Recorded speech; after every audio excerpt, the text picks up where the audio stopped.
Hey everyone, Matt here. Thanks for downloading Seincast. You're listening to one of our early episodes, which means the audio quality, well, it's not that good. Plus, we weren't playing clips from the show yet. Starting with the second season episode, The Chinese Restaurant, you'll notice an improvement with our new microphones and the addition of show clips to the discussion. You'll just have to put up with the audio issues until then. Rest assured, it does get better. We had a lot of fun recording these early episodes and poring over the excruciating minutia that makes Seinfeld so great. Enjoy the show.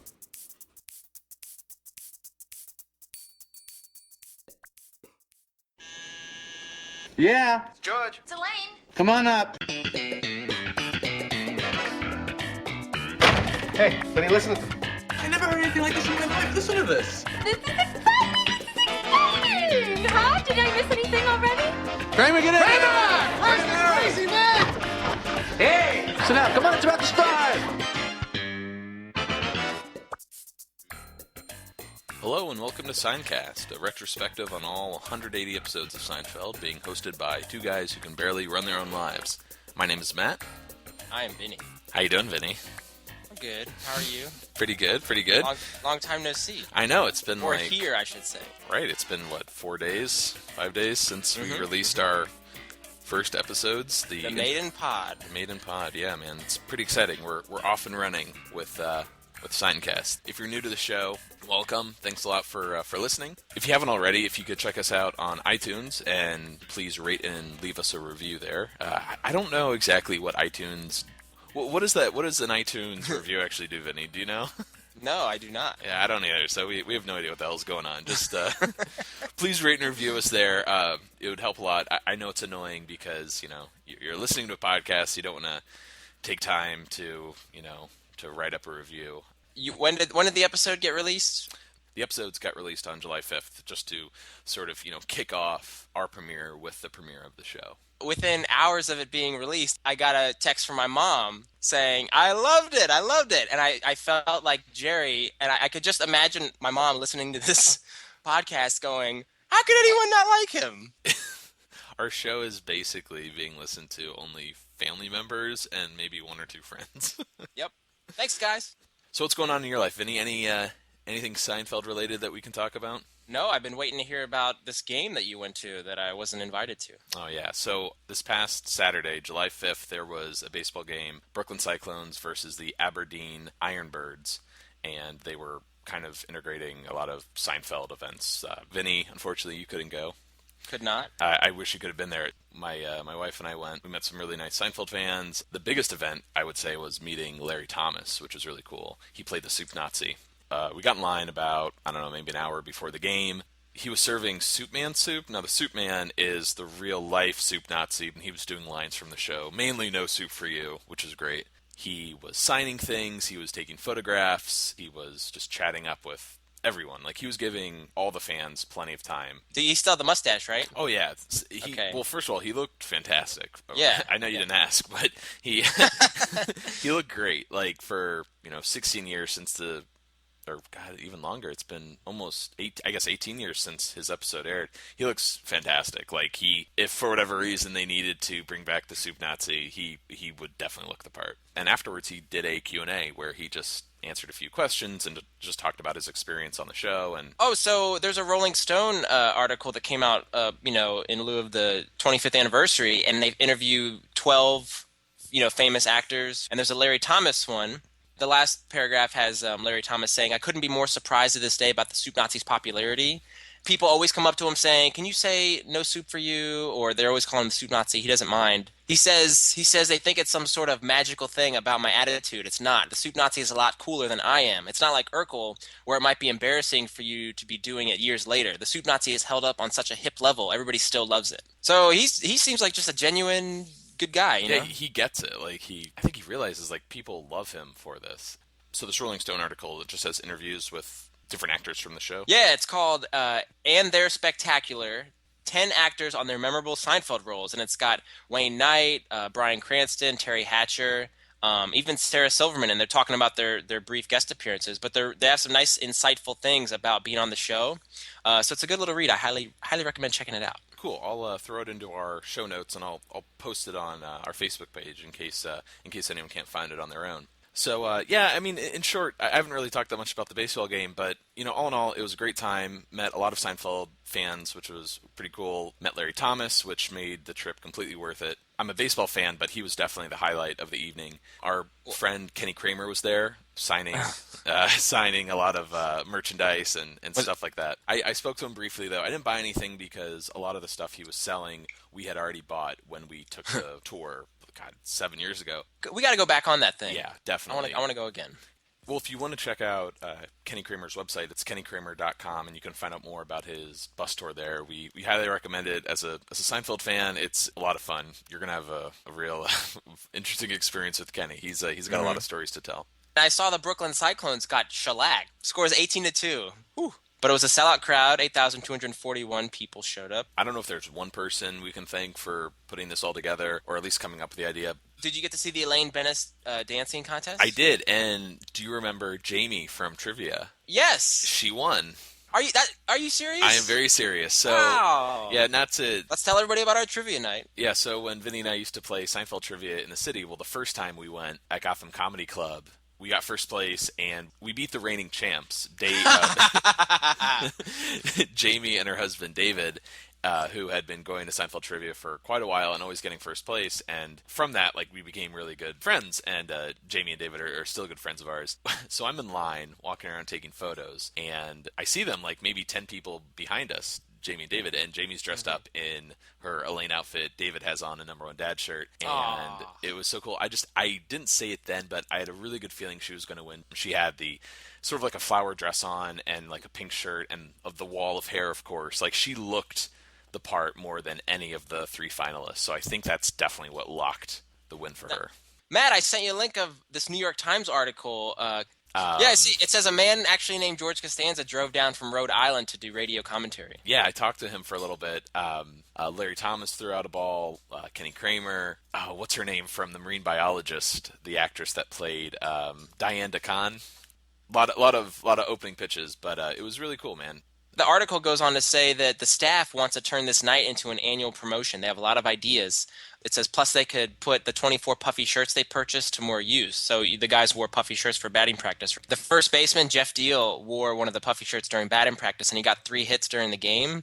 And he's quoted as saying, "It breathes. It's comfortable. I was impressed." Cotton is king. What a fiber. If it could be a yearly event, that would be incredible. I would go every year. This would get an opportunity for you to go. I'm coming next year. Yeah, so you could get fans from all over the country. I see the website here says fans came from Ohio and Canada. So one other, since we're talking about Seinfeld news, yeah, and this has gone on way too long, there's one more piece that came out that I thought was kind of cool. Are you familiar with these emojis that are quite the craze now with texting? I didn't read up on it. Could you tell me a little bit about it? This page I found is Mashable.com, but it's 3 collaborators made a collection of Seinfeld-inspired emoji that could be coming to the iPhone very soon. It's a free iOS app called Seinfeld Emoji. They submitted it to the Apple Store, so they're waiting approval. I believe they requested just a few, and the guy comes back with 40 emojicons. What you're talking about are smiley faces and stuff like that. Yeah, but there's Jerry, there's the mail truck, Elaine, the Junior Mints. I see a marble rye, a puffy shirt. But it was cool. I'm actually really looking forward to them coming out. It kind of makes me, just looking at the style, it makes me want to see an animated show of Seinfeld characters. So these are coming out. It says they're in the works. They're waiting to get approval, and it should launch later this month. But it says to stay tuned. Oh, cool. Oh, yeah, this is fantastic. We'll put this on our Facebook page, and we'll also include it in the show notes. Very cool, man. All right, that's going to do it for Seinfeld News. Vinny, what are we going to be talking about today? We'll be discussing Episode 2, Male Unbonding. Male Unbonding, correct. There's no "the" in the title. What's up with that? Jerry has stated on the behind the scenes that he didn't want his writers wasting time coming up with clever, cute titles for the shows. So he wanted everything to just have "the" in the format. But for some reason, this one was just Male Unbonding. Yeah, I think he said they tried "the" at some point, but for whatever reason, they kept it as Male Unbonding. From this point on, every episode will have "the" in the title. Which I like. Yeah, I like me too. Now, a lot of you might wonder why we're discussing Male Unbonding second as opposed to the Stakeout. Now, we're following the order of episodes on the DVDs, which everyone should check out. They're fantastic. You can buy them on Amazon or on the Sony Pictures website. They've been on sale recently too. There's a really good deal to get them. Yes, please check them out and buy them. Totally worth it. We're watching the DVDs at home, and Mail and Bonding is second after the pilot episode. And the reason the DVDs did this, I think, is because it was the first of the 4 episodes to be written and filmed. So we want to stick with the DVDs because that's what's convenient for us, but also it's really important for us to see the progression of characters and actors as they were originally written and filmed. Particularly, like, Elaine's introduction to this entire series, like, it's definitely there in Mail and Bonding more than it is in the Stakeout. I love her intro in this episode. Yeah. I was going to wait till we get there to talk about it. Sure. But do you want to talk about it now? Well, I'm sort of, jumping the gun. Well, I just feel like in the Stakeout, her character is more established. I get the feeling like you're supposed to know who this person is. There's just something about her introduction in this episode, which we'll get into later, that just feels like you've never met this character before, but you totally get her relationship with Jerry. Whereas with the Stakeout, there's a lot of heavy emotional stuff in that episode that I feel like I would argue you need to see her introduction in this episode to sort of get. Anyways, let's get into a little bit of behind the scenes before we get to discussing the episode. Last time we talked about behind the scenes stuff, NBC had a condition that Jerry and Larry needed to introduce a female character into the show if they were going to get an order of 4 episodes. Now, Elaine actually didn't even appear in the first draft of the script despite this condition, and now we're trying to figure out how to add one. Larry had an idea, right, Vinny? Yeah, old girlfriend he dated, right? Trying to be friends after breaking up.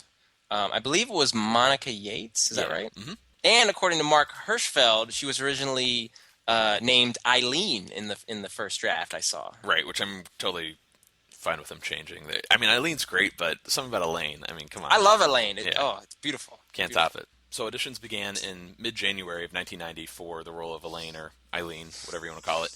Like with George and Kramer, some pretty well-known actresses came in to read. We had Patricia Heaton, who is the wife in Everyone Loves Raymond, Wendy Malick from Just Shoot Me, also from The Kiss of Low. I don't know if you knew that. But big wall of hair. Big wall of hair. Also, Who else? Who else was in the show? You got Rosie O'Donnell. She auditioned. And I always forget how to pronounce her last name. Is it Megan Mullally? I've heard it pronounced both ways, but I go with Mullally, so I'll stick with that. She's pretty well known. She was, in Will and Grace. She's married to Nick Offerman.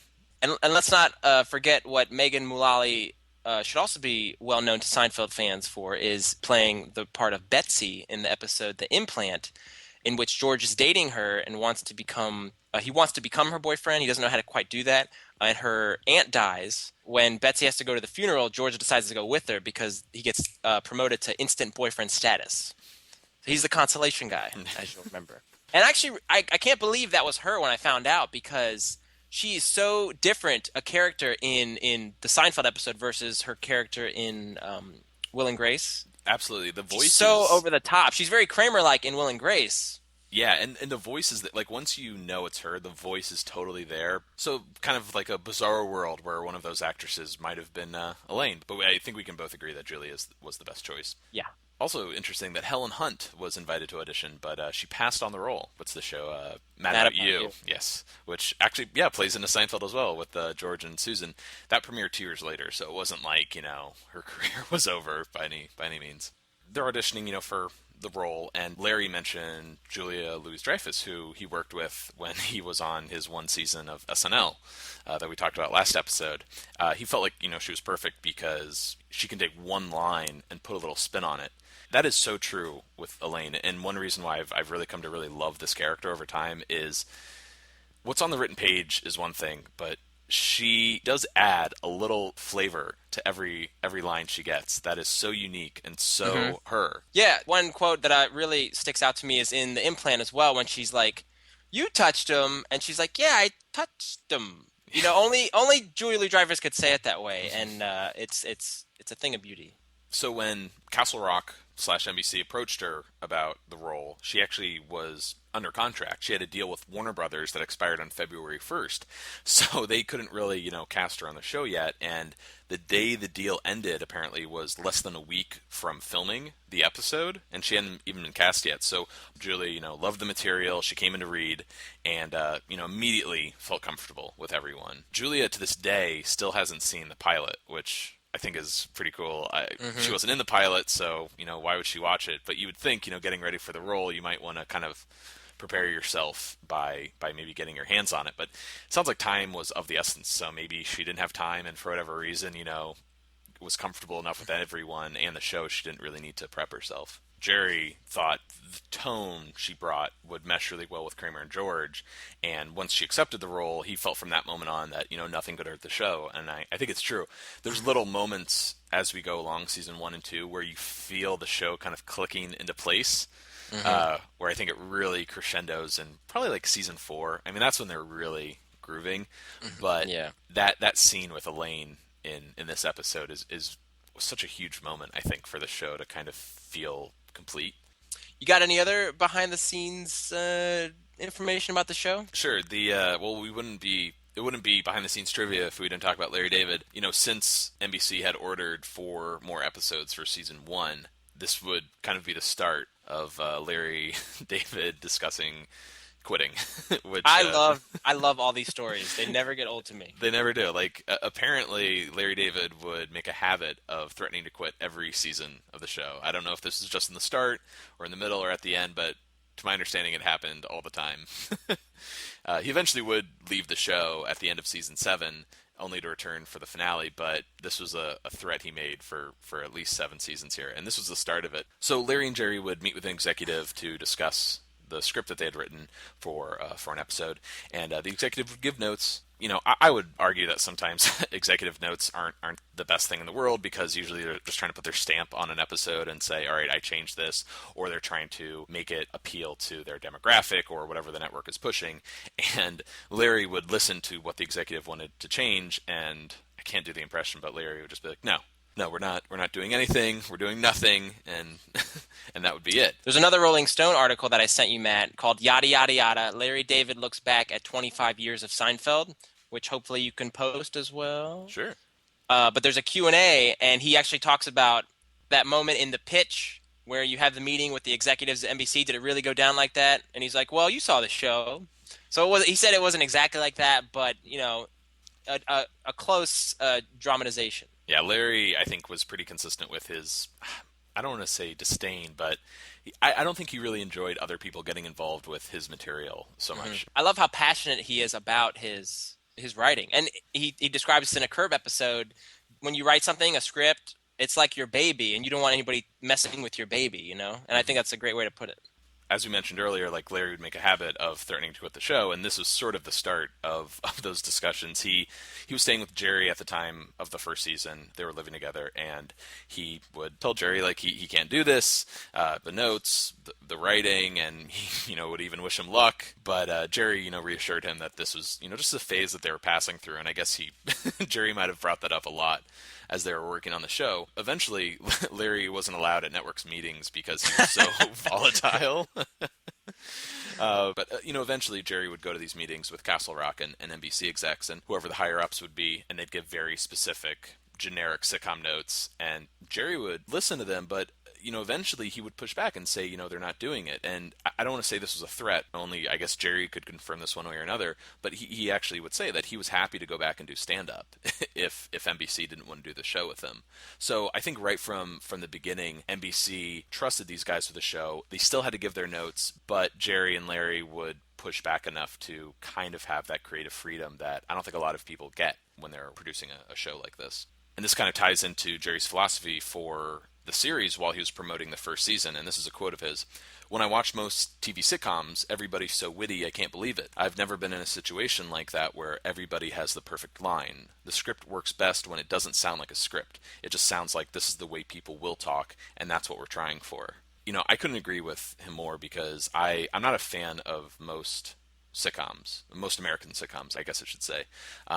Whatever they've got on nowadays, like Two and a Half Men, or I don't know, Chuck Lorre, whoever produces those shows. I really can't stand them. I think it feels incredibly forced. It's like, when I try to explain why I love Seinfeld so much, is it's one of the very few shows where I don't get the sense that they're, setting up a joke and then someone delivers it and you have... Here it comes. Yep, here it comes, and here's Wait the for laughter, and then you move on to the next joke. And it never, despite being filmed in front of a live audience, this show to me never felt like a sitcom. It never felt like I was watching actors on a set, and that comes through with the writing, of course. That comes through with the editing and just the overall pacing.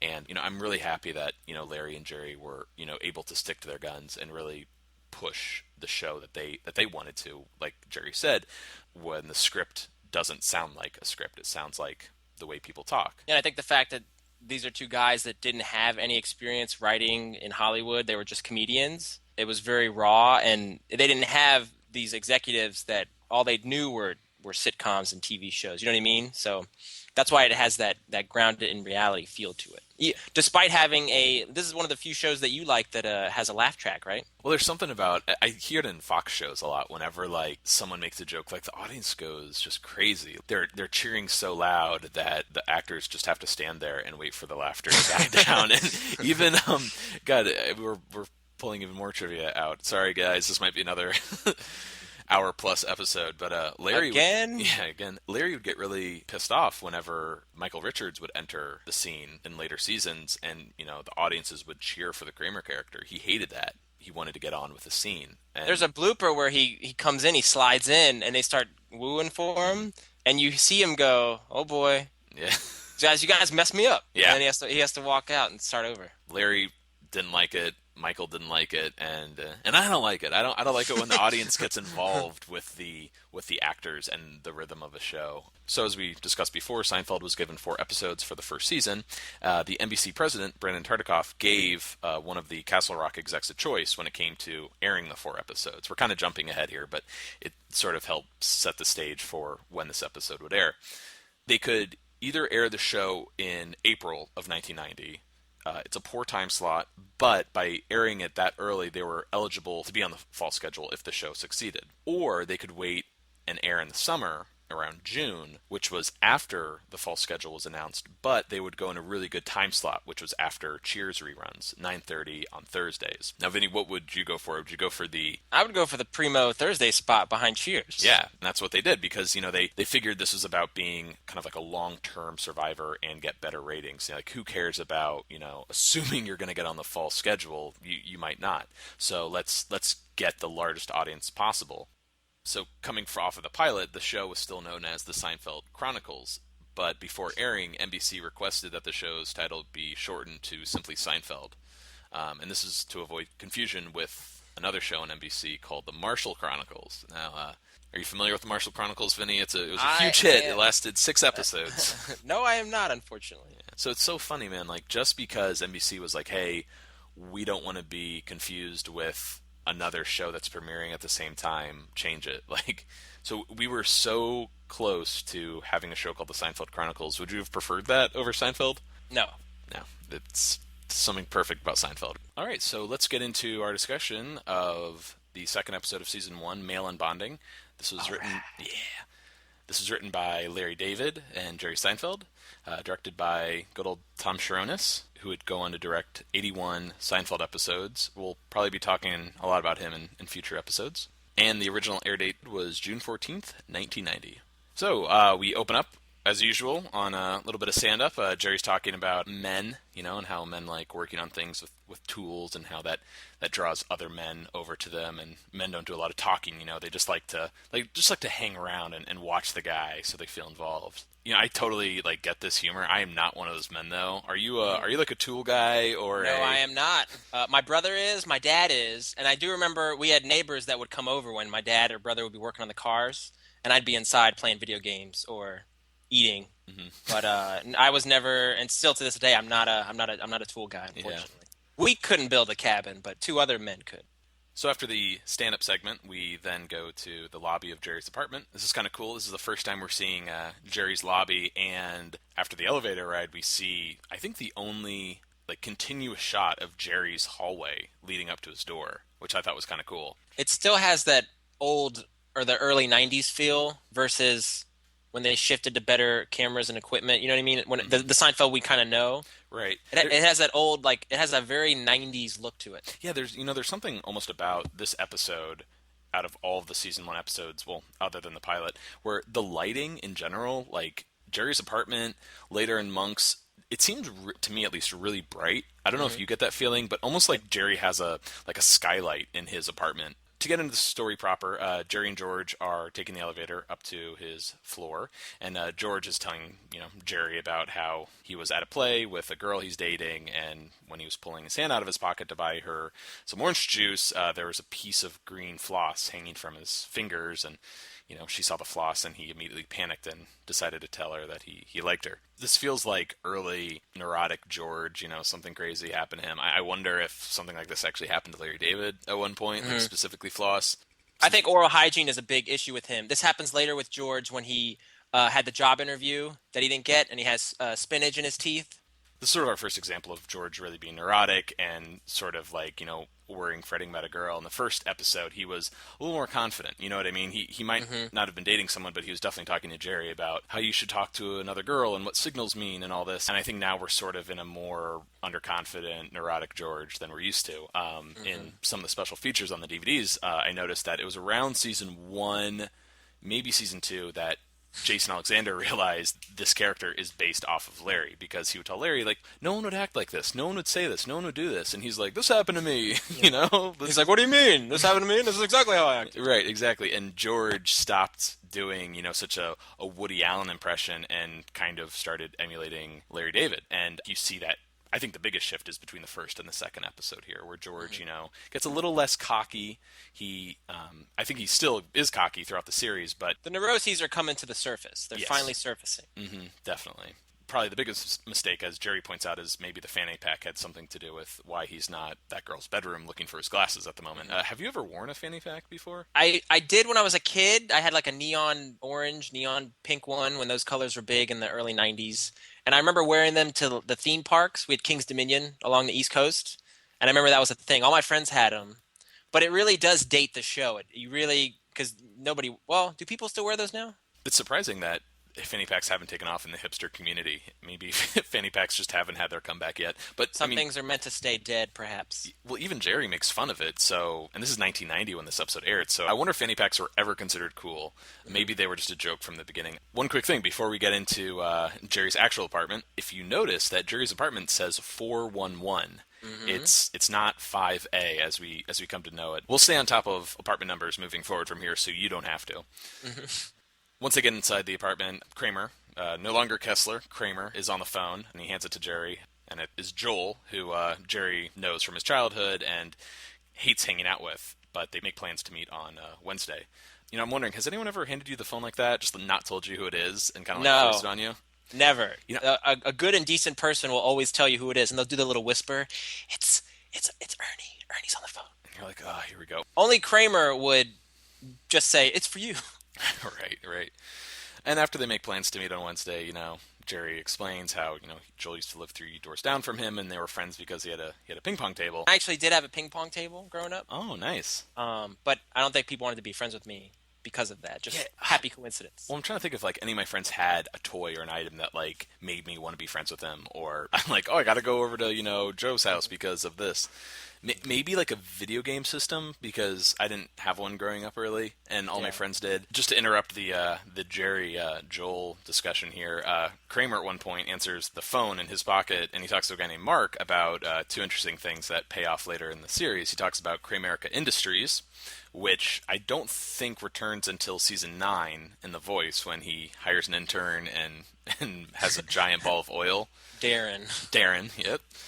And he also brings up an idea for a pizza place where you make your own pie, which definitely comes back in season 6, The Couch. Jerry continues to explain that Joel has been calling him for 7 years. He has the attention of a 5-year-old. Well, what should he do? Break up with him? He's a guy. which George responds to saying, you just need to tell him the truth. I've never known someone that would always be bugging me or wanting to hang out when I've made it either apparent that I don't want to, or just cut off communication altogether. Most people can get the hint and say, okay, I guess this is resolved itself. Right. I mean, I guess we don't want to specifically name drop anyone on the podcast, but I think this is something a lot of people go through. But I think Joel is an extreme case of someone that is really irritating. And Jerry makes a fair point. Like, if he's known him since he was a little kid, do you have to hang out with this person for the rest of your life, especially if you don't like him? I love the point though that with women there is a precedent. If the relationship's not going well, you end it. But with a male-to-male or female-to-female relationship, there's no, you're never taught how do you break up with a guy friend. Yeah, or someone you're not, having a romantic relationship with. How do you do it? Do the same things apply? And I can't say I've broken up with a friend before. Mm-hmm. You just sort of drift apart. Well, Matt, today's your lucky day. Yeah, here we go. So the next scene, we go back to stand-up, and Jerry actually talks about the very things we're talking about. He doesn't know how to break up with another guy, and guys can be friends just because they're guys. Sport and women are all they talk about, and if they're talking about anything else, it's what's in their refrigerator. And I think that is us, but I don't think we're talking about sports as much. I think you can replace sports maybe with movies and TV shows in our relationship. Yeah. Other than that, it's pretty accurate. So next scene is at Monk's. This is the first time we're seeing Monk's. We don't get the proper exterior of restaurant, Tom's Restaurant in New York, but at least get the inside. And I don't think the set is that different than what we later see in the show. No, the skeleton's pretty much there. Mm-hmm. Definitely. The lighting is a little off. It's a little bright, just in my opinion. But yeah, everything's there. The only thing that's missing really is Ruthie Cohen at the cash register. We have someone else. So Jerry's sitting with Joel for lunch, and Joel's rambling on about his shrink and just how I host this podcast. He's just dominating the conversation and not letting his friend get a word in edgewise. I'm sure you can relate to this, Vinny. And Jerry's screwing around with him, saying how he's going to Iran this summer. The Hezbollah has invited him. You can see a little bit of Jerry smiling. I feel like he's laughing at the lines himself. I love it whenever Jerry does this. Whenever that you can see his lips sort of pierced together. That's the charm of him as a new actor, that he's just enjoying being in the scene, being part of the joke. And I think the crowd responds to that. The audience responds to seeing this regular guy just live it up with, cracking wise. Yeah. Joel gets into a little tiff with the waitress. I think her name's Tina. We find out later. She returns in the robbery. But they're talking about a turkey sandwich and whether it's real turkey or a turkey roll. What is turkey roll? Dude, I'd ask my wife what a turkey roll is. It's deli meat. That's lean, and then it's rolled into an hors d'oeuvre. Yeah, it's a little not tube, but little roll of turkey. And so sliced turkey from a slicer. I was going to bring this up later in connecting this to a later episode, but when Joel asks, "Is there a real bird in the back?" I immediately got a vision of Kramer on the huge turkey from the Butter Shave in season 9, waving his little wing. Jerry gets a little kind of ticked at Joel for giving the waitress such a hard time about the turkey, and he's really rude to her the way he talks to her. Dude, I'm surprised Jerry took so long to actually break up with Joel, or at least try to, because if I were with someone that were like this once, I'd be so turned off, I would never want to hang out with him again. Before Jerry kind of breaks up with him, Joel does mention a friend of theirs, Howard Metro. And Joel told Jerry, he says hello. This is just a Seinfeld fan coming out. I love any reference to a person that we never get to see. Yes. I love that. That just builds the show up. It gets to an extreme with Bob Sacamano, Kramer's friend. My friend Corky Ramirez. Or as Kramer says, Corky Ramirez. Ramirez, yeah. I assume that every one of those non-visualized friends are real friends of Larry David's. Some of them have been confirmed that they are people he knew in real life, that he just threw their name in, but I assume everybody we don't see is somebody from the Larry David world. Yeah, the name Howard Metro, that definitely feels like that might be a friend of his from Brooklyn growing up. Yeah. And it's at this point, where Jerry's just kind of fed up with Joel, and he actually breaks up. He doesn't think they should see each other anymore, and they're not suited to be friends. They don't have anything in common, which is great. I mean, those are all good enough excuses to break up with someone. Jerry also added in the "it's not you, it's me," which I'm sure if you've ever broken up with anyone, or if someone's ever broken up with you, they've thrown that line out there. Joel starts crying, and Jerry caves and takes him back, says they're still friends. And to make matters worse, he offers him tickets to a Knick game that he and George were supposed to go to, behind the bench. I like that line when Joel's crying, and he's like, I always tell everybody about you, how funny you are. And then he looks at the rest of the diner and he's like, to go see your show. All the extras turn at the same time. Yeah. Hey, it's interesting. They definitely involve extras a lot more in these earlier episodes than they do later. Like, in the pilot, like, George is interacting with the extras in the laundromat. He's like, any questions? And in this, it's like the people around them definitely are more involved than in later episodes where, you do not have a role whatsoever. You're just in the background to fill up space. One of the behind-the-scenes interviews, Jason Alexander said they auctioned off for charity a spot to be an extra, like sitting behind, them at one of the booths at the table at the diner. And, like, the guy who won kept looking into the camera or, being very non-extra-like. And I remember Jason being like, we got to do something about this because this guy is just screwing up the shot. But, that's a great thing to be an extra. But, man, you got to look at your menu. So we get an act break. Once we come back to the show, we're at a bank. This is a new set, and a set we never see again in the show. George has like a water jug full of change, and Jerry's, I guess, trying to sign a check or something like that. But they're talking about the girl George was at the play with, and he kind of embarrassed himself by pulling the floss out. She called him and said that they have to talk, which is one of just... We need to talk. We need to talk. No one needs to talk. These are apparently the 4 worst words in the English language. I can't think of any worse words than we need to talk. And the context could be, in a relationship, it could be your boss, it could be your parents when you're a kid. It's probably the worst feeling I could get when someone needs to talk to me about something that I'm either going to be in trouble for or they need to drop on me. There have been 2 times that I can remember in my life that I've heard these words, and it was through a cell phone. And the minute I heard it, my throat fell into my stomach. I knew exactly what was coming, and I was right on both accounts. Yeah. So bad news ensued. So I agree. These are the 4 worst words. Now, George, this is a little jokey line he throws in. He's like, that or whose bra is this? And there's a laugh. But doesn't that say something about George that, if you read into it, he's gone through this situation before? Oh, yeah. And does that mean he was with a woman and then another woman found some bra that was not hers? Yeah, that's a good point. Does that imply that George is juggling 2 women? Yeah, if we're going to look into these lines, like George might not be the most faithful guy when it comes to dating. Well, he did date those 2 women at once, the carrot and the woman who talks to her food at the same time. I'd give him a pass on that because that was a pretty rough relationship, and like he wanted out of that relationship, and he tried. Yeah. But he couldn't get out. George goes on to talk about the girl, how they ordered lunch, and she told him that it's not working. George is like, oh, well, we broke up, but lunch is on the way, so, they just sat there for 20 minutes eating. Does he walk or does he eat? Yeah, what do you do? Honestly, I don't think I'd have an appetite. If I weren't feeling like I wanted to, jump off the Brooklyn Bridge, I would probably just get my food to go and leave. Yeah. Not just sit there in a... Check, please. Yeah, speaking of the check, George picked up the check. She could have at least offered to send him off with a sandwich. Not even a reach. The scene kind of takes a while to get to the matter at hand, but, Jerry gives George a hard time about his change, and George says that he knew a guy that went on that took a vacation on his change. I'm looking at my change right now. I think I've got maybe like $100 in change. That's it. That's something. Yeah, that's something. I got that too in my room. Jerry eventually tells George, though, how he gave his Nick ticket to Hornick. George doesn't believe him at first. Before they can talk about it, George gets the counter, and the clerk tells him that she can't change the pennies into bills, and she needs him to roll. This whole scene kind of feels like it feels more jokey. Like, all the scene does is establish that Joel has George's ticket. Right. It's really just like a lot of little funny stories, like from George's breaking up with the girl to this penny stuff. Now, this got me thinking this might be a stretch, so forgive me. But those Coinstar kiosks they have in the grocery market and stuff? I was thinking, like, when did those actually come out? Because I don't remember them too long ago, and I did some research, and I found Outerwall, which is the company who currently owns the Coinstar machines. They were founded by a graduate student at Stanford University in February 1991. The graduate student was sitting in his dorm looking at all his change, and he didn't know what to do with it. So when did this episode air? This was June 14th, 1990.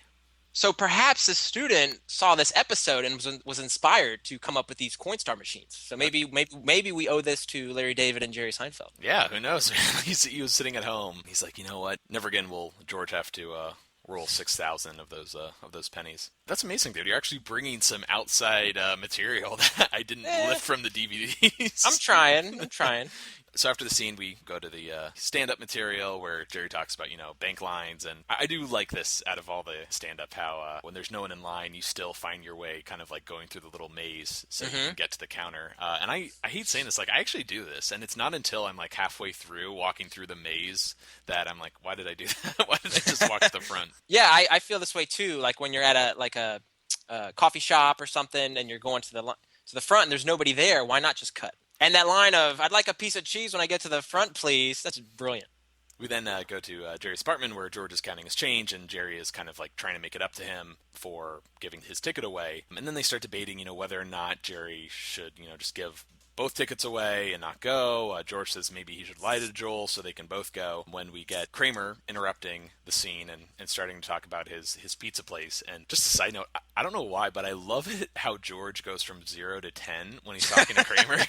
He's like, you can't have people sliding their hands into a 600-degree oven. And he just kind of like gets so irate, so upset, almost like he's invested money in this place and he's trying to make sure he doesn't lose it. It's really bizarre, but I just like that moment.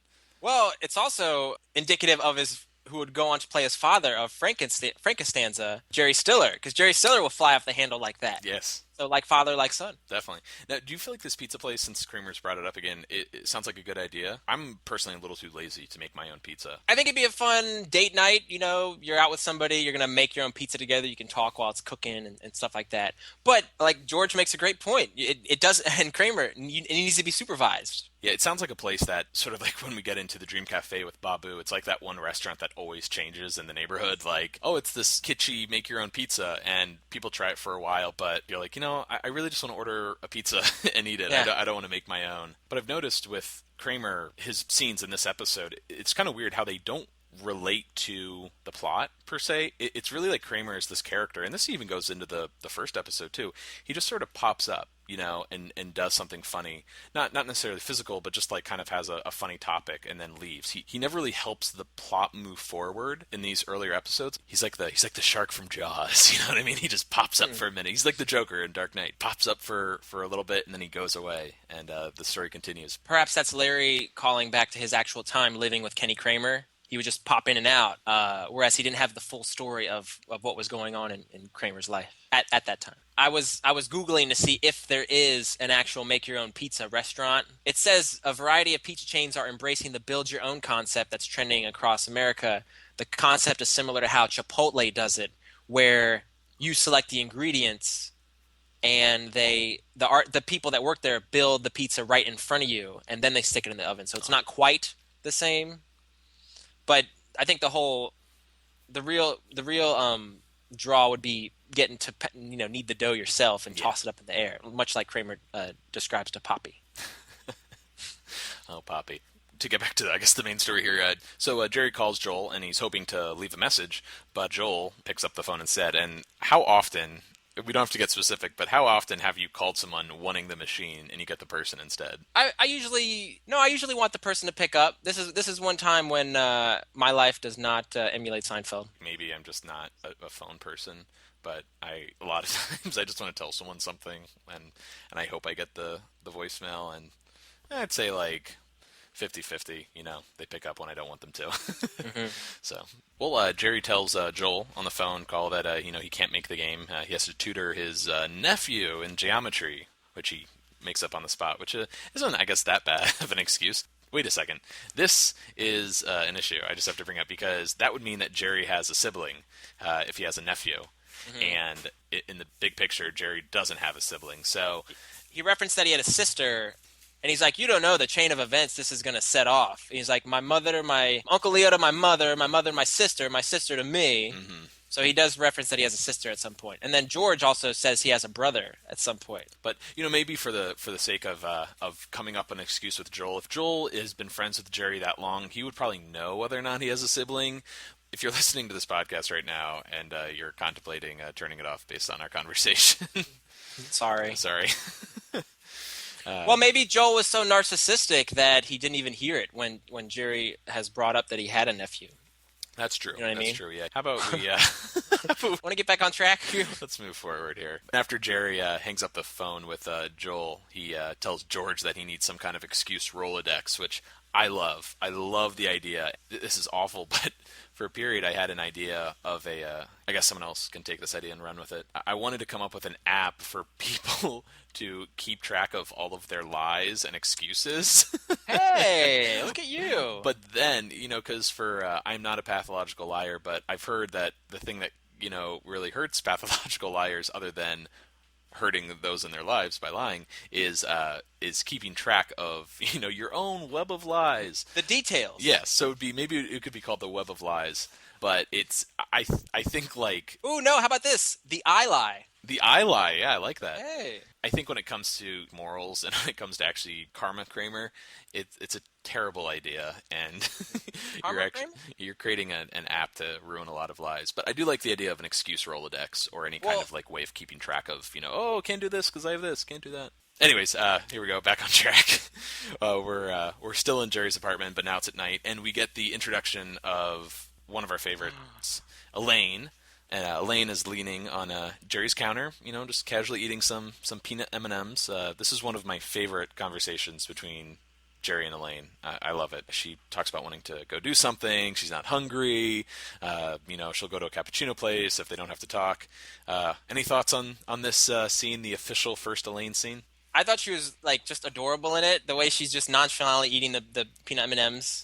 And Jerry's just trying to appease her, saying, well, we could go somewhere and talk. And it's really adorable. And she's like, I'll go if I don't have to talk. This is one of those scenes where, like, whenever you see, like, a clip show, I feel like this scene always winds up in it. And I don't think that's just because this is our introduction to Elaine. And I just think it's perfect. Just the back and forth they have. Like, you can They're so comfortable with each other. Yeah, man. It's just perfect how she fits in. In one of the interviews on the DVD, Jerry was talking about Julia being added to the cast, and he quoted Larry as saying she adds luster to the cast, and I feel like that's the perfect way to describe her, because she's this jewel among all these other rocks, and she just pops on the screen. When you're watching the pilot episode, something is missing. When you don't know about the future episodes, it's funny, it's the back and forth, but I think when Julia gets introduced, it just adds this luster, this radiance to the show as a whole. As we've noticed as we watch the show more and more, like, Julia just becomes like, I don't know, like, she doesn't have like a catchphrase or a mannerism or maybe like a lot of quotes that people reference, but there's something about her, just her presence, that just brings a lot to the scene. Elaine needs to check her answering machine, and while she's about to do that, she sees Jerry's list of excuses, and she tries to add to it. She ran out of underwear, and you can't leave the house. You've been diagnosed with multiple personality disorder. I'm Dan. It's like Elaine is kind of like, she wants to have fun with the characters. She's giggling as she's saying it. Yes. And it looks so authentic. Now, Elaine tells Jerry that he needs to deal with Joel and be a man and just tell him the truth. And yeah, of course, Jerry doesn't want to do it. Jerry says he'd rather lie to Joel for the rest of his life, than deal with him crying again. And, I thought it was interesting that Elaine says she once kicked a guy in the groin once and didn't make him cry, and she got the cab. And then Jerry says, couple of tough monkeys. Is he referring to himself and Elaine as the tough monkeys? Oh, I'm not sure. I never quite got... Who are the tough monkeys? Yeah, I'm not sure. I'd have to revisit that. But that comment that Elaine makes about kicking a guy in the groin, I feel like we're seeing like a little bit of like tough Elaine. Like, yeah. I guess Elaine's always had like this tough side of her, but also this really like sensitive, sweet side. Like, the lip will curl down and she'll get really sad. Remy. And this is something we've talked about, like what kind of Elaine we prefer. When I first started watching the show, I always preferred later Elaine, like in season 7, 8, and 9, when her hair was like shorter, it was curlier, jet black, yeah, with jet a leather black jacket. Yeah, she wore a lot of black, like a lot of suits and stuff. But you always liked the earlier Elaine. I love the dress Elaine with the Bonicelli shoes, with the white top and the black. With the real high hair. Yeah. That's she's just adorable. I want to sop her on a biscuit. Later Elaine is much more like hardened, cynical. I'd say she's tougher, like she's getting in fights with people. And just this line from her saying like how she kicked a guy in the groin, like I'm like, oh, I guess there is like little elements of that tougher Elaine as we've gone on and watched the show more. And I have to side with you. I prefer this version of her, like in the earlier seasons, a lot more. Yeah. Kramer arrives, and he apparently went to the game with Joel, and right behind him, Joel enters. Jerry introduces Joel to Elaine, and he's being his pretty creepy self. And this is when we get our first mention of Jerry and Elaine used to go out, but now they're still friends. So Joel shakes her hand, and he goes, "This is Elaine," and he's not even looking at Elaine. He's addressing Jerry the whole time. But he's just holding on to her hand, and the handshake's going on forever. Yeah. And it's so creepy. We can chat a little bit about Kevin Dunn. He's so good in this scene. Like, I used to hate this episode. Like, I used to hate the character of Joel Hornick. I used to think it was just like one of the worst characters ever in the show. But I don't know. There's something about Kevin Dunn that I really like in this role. He's really good. He's really the right man for the job. It's kind of neat, though. Anyone out there who watches Veep on HBO will appreciate an eventual reunion between Julia and Kevin Dunn on that show. Now, Joel tries to start inviting them, next week to basketball games, and Elaine starts listing excuses about they have choir practice, and they're trying to see if they qualify as organ donors. I always found these excuses really bizarre because they're so extreme. Like, who would believe them at all? And she's coming up with them on the spot. Yeah. Eastern European national anthems. Oh, yeah. She's good. Where'd that come from? It almost gets to the point where, do you feel like Joel knows she's lying? And he's like, oh, you want to, like, mess with me? Like, I'll mess with you. Like, I'm going to pull out the schedule and start listing all these home games that we could try going to. No, I think he's just so self-involved that he's kind of attracted to her, and he wants to get her out to a game. So he's not even listening to the excuses. He's just waiting to hear a yes. So we just kind of get out on this moment of, Joel listing out all these dates that they could go to the basketball games, and we then go to Jerry's stand-up, where he gets into sort of what the whole episode is about. They're friends in your life. They'll always be your friends, and, you have to accept it. You don't call them, they call you. He says it's too bad that, life can't be more like a talk show where you just say, it's been great having you on the show, but, we've run out of time. Are there friends in your life, though, Vinny, that you feel like will always be your friends, and you just have to accept it? Maybe you can think of our relationship like that? That's one of them. No, I think we'll always be friends, but it's not me accepting it. I think everybody that I have in my life now I want them to be there. Yeah. I can't think of anybody that I don't want to be in my life. So I'm content with who I have. Yeah, you eventually reach a point, I think, in your life. Hopefully, if you're lucky, you can really start just hanging out with the people you want to hang out with. This kind of correlates to the pool guy episode because Jerry says you get to a point in your life where you have so many friends and you can't squeeze in another friend. Like, there's no room. They don't know the movies. They don't know the hangouts. They don't know what restaurants to go to. So that's kind of true. Like, I can't – how do you make a new friend when you're – in your late 20s, early 30s. Yeah, it's really tough. Like, it's like dating, in a sense. Shall we get to some trivia? Sounds good. I think we mentioned this at the top of the show, that Male Unbonding is the only show without "the" in the title. The stand-up portions of the show were actually recorded twice. At first, they were recorded in a setting that was sort of brightly lit. There was, like, an old-fashioned piano behind Jerry, and it kind of looked like it was in a church basement or something like that. And then they filmed it a second time, same material, in sort of a nightclub setting. And I'm assuming that they weren't sure what kind of setting they wanted for stand-up material, if they were going to change it up every episode, or maybe they wanted Jerry to be more small-time, doing like tiny comedy clubs, almost like he was unsuccessful, or did they want him to have like a proper nightclub setting? And thank God they went with the nightclub setting, because that's just... It's perfect. Just need a curtain in the back, spotlight on them, and a few people at their tables. That's it. We discussed the Seinfeld theme, in quotation marks, by Jeff Epstein in the pilot episode last week. This is the first time that we get the proper Seinfeld theme by Jonathan Wolfe. Again, thank God they changed this as well. It's fantastic. Instead of using standard instruments, Jonathan Wolfe used a lot of organic sounds. The finger snaps, lip smacks. Yep, there you go. Tongue noises. And the mouth pops he actually recorded himself. The majority of the theme music plays during Jerry's stand-up. To help pace the music with Jerry's stand-up, Wolf actually watched a 1988 HBO comedy special, and he built a tempo to Jerry's stand-up. And by building music around that, he helped keep the rhythm with how Jerry spoke. So there was an HBO special in 1988 with Jerry Seinfeld? There was. I was trying to find the name of it. Is that special available anywhere? Is it on YouTube? I don't know. Let me look into that. I'm surprised we've never come across that before. Maybe it was called I'm Telling You for the First Time? Okay. In the original script, the girl that George is always talking about with, the floss in his pocket, how they need to talk, her name was Lois originally. She's never referred to by name in the show, but thought Lois was perfect, and I wonder if that was a little bit of Jerry's Superman fandom coming out.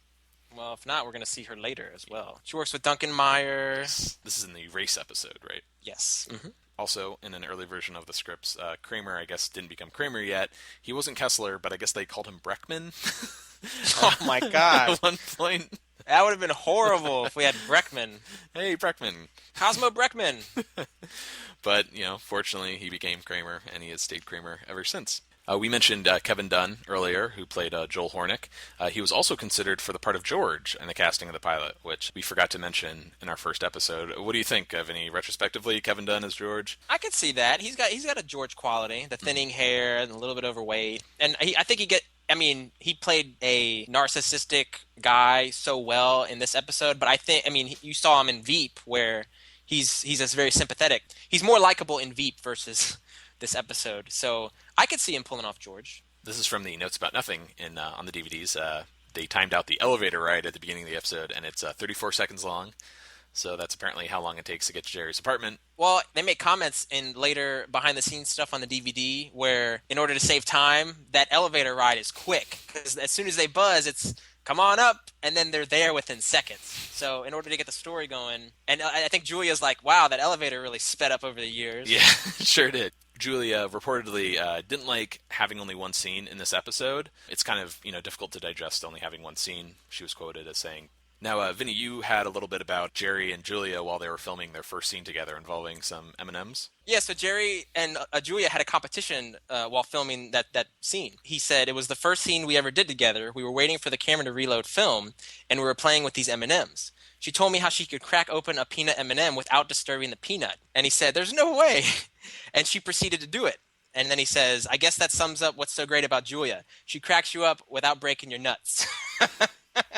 I like that. Yeah, it's a perfect way to sum her up. But the camaraderie among them and among the whole four is just so palpable. Mm-hmm. I think that's part of what makes this show and this ensemble so great.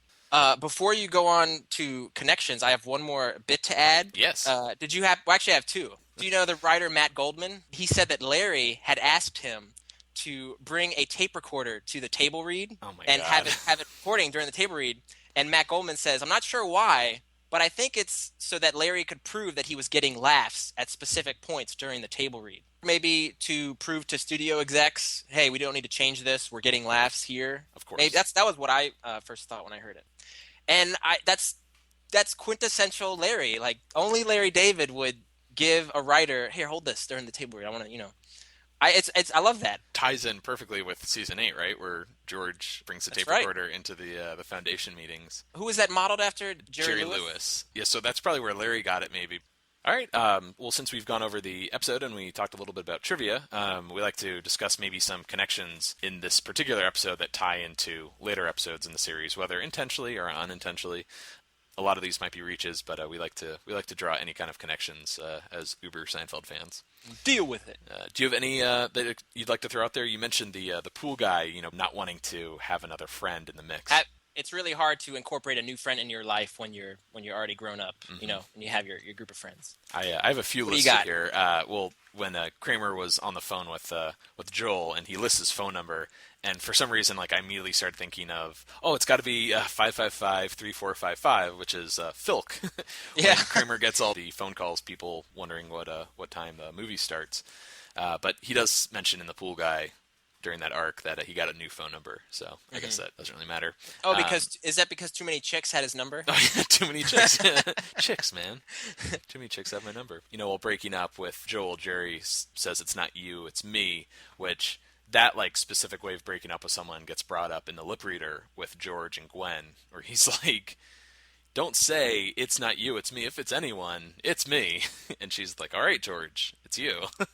You're damn right it's me. You're right. He also brings that up when he's dating Patrice, who does the papier-mâché. Okay, so does he say it's not you, it's me? And she's like, yeah, I don't want cliches. Give me the truth. And that is the truth. And that ties into when George tells Jerry, just tell the truth. That's all you need to do. And that episode is, called The Truth. And as we all know, the truth gets you in trouble. So he should have done the opposite of his instinct and lied. There's all these themes running in these early episodes, telling the truth, it's not you, it's me, introducing a new friend that I don't want to say future episodes where they're not calling back to it, but they're definitely these themes that run throughout the series and pretty constant in our own lives. When George was trying to, cash in his change, I just was envisioning Kramer? With his pockets full of change in the calzone. Yes. Yeah, it's sort of a similar problem. And when they're at the bank and George is talking about his girlfriend, eating just after they had broken up, they're just sitting there eating. That reminded me of The Conversion, when the girl he's dating in that episode breaks up with him, and then she's like, "I'll have the lobster." Lobster. Anyways, that's our little piece on connecting to later episodes. Let us know if you noticed any other connections. We'd love to hear about them. Well, let's move on to ratings, Vinny. We like to score each episode out of 10. 10 what? We don't know. We just make it up on the spot. We've talked enough about this episode. I don't think there's anything that needs to be said that hasn't been said. Nope. This is definitely a step up from the pilot. Big time. I still don't think this is one of my favorite episodes of all time. There's a lot of good in this episode. We see Elaine for the first time. We get a little bit more of that neurotic George. Kramer's stuff isn't too memorable, even though he does bring it up in later episodes. I think this is one of the better episodes from season 1, but definitely not my top 100 favorite Seinfeld episodes. So I'm going to give this 6 peanut M&Ms out of 10. Ah, good one, good one. Well, because it's the first time we meet Elaine, that's a big deal for me. And I like the episode. I like the concept of dealing with breaking up with a guy friend. There's no precedent for it. How do you do that? Good jokes. I enjoy this episode. So I'm going to give it 7 Rolodex excuses out of 10. Oh, very good. I like that. I like that a lot. Thank you. Well, that's going to do it for us at Seincast. If you'd like to get in touch, you can email us seincast@gmail.com. Also, please like us on Facebook or follow us on Twitter @Seincast. If you haven't already, as we mentioned at the top of the show, please leave us a rating and a review on iTunes. We'd really appreciate it. Next week, we're going to be discussing the 3rd episode of the first season, The Stakeout. But for now, I'm Matt. I'm Vinny. Signing off. Seincast is not endorsed by Castle Rock Entertainment, Sony Pictures, or NBC, and is intended for entertainment and information purposes only. The official Seinfeld site can be found at sonypictures.com/TV/Seinfeld. Seinfeld, the Seinfeld logo, and all names, pictures, and audio of Seinfeld characters are registered trademarks and/or copyrights of Castle Rock Entertainment or their respective trademark and copyright holders.